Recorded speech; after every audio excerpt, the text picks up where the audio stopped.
জাপানে রাস্তার মোড়ে মোড়ে কোনো মসজিদ নাই, রাত জেগে ওয়াজ নাই, নসিহত নাই, ধর্মীয় স্কলার নাই, মাজার নাই, ওরস নাই, পীর নাই, মুরিদ নাই, কুতুব নাই, আবদাল নাই, তাবলিগ নাই। আমরা শ্রেষ্ঠ জাতি বলেও তাদের কোনো দাবি নাই।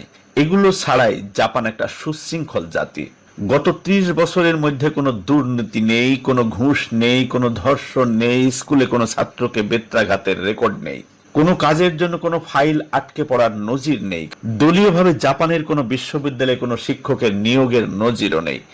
রাস্তায় পড়ে থাকা বুভুক্ষ মানুষও নেই, আছে শুধু কর্মনিষ্ঠা, শৃঙ্খলা। ভূমিকম্পের সময় সব খাবার ক্যাম্পে রেখে দেওয়া হয়েছিল, নিজের প্রয়োজনের চেয়ে বেশি কেউ একটা রুটিও নিয়ে যায়নি। ত্রাণ কেন্দ্রে একজন প্রহরীকেও পাহারাদার রাখতে হয়নি।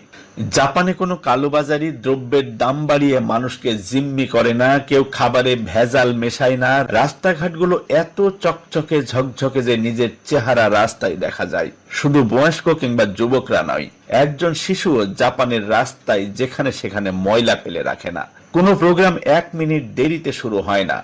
1 মিনিট ট্রেন লেট করেছিল বলে পত্রিকার পাতায় ক্ষমা চাওয়া হয়েছিল।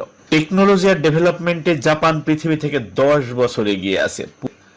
বোমায় কয়লা হয়ে যাওয়া জাপান পুরো দুনিয়ায় গাড়ির বাজারে নেতৃত্ব দিচ্ছে, অথচ জাপানে ভার্চুয়ালি কোনো ন্যাচারাল রিসোর্স বলতে কিছুই নেই।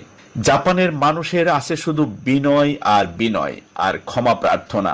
অবসরে যাওয়া জাপানি প্রধানমন্ত্রী বারবার বলছেন, কি করতে পেরেছি তার জন্য দয়া করে গুণ কীর্তন করবেন না, বরং যা করতে পারিনি সেটার জন্য ক্ষমা প্রার্থনা করছি। Shinzo Abe.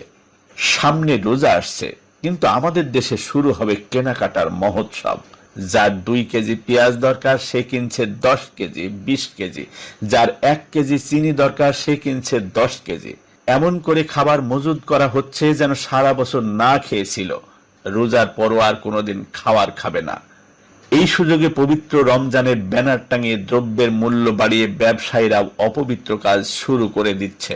আমাদের মোড়ে মোড়ে এত মসজিদ, মাঠে মাঠে এত ওয়াজ, অলিতে গলিতে এত মাজার হওয়ার পরেও পরিবর্তন হচ্ছে না কেন? ধর্মের দোষ দিচ্ছি না, শুধু আত্মসমালোচনা করছি।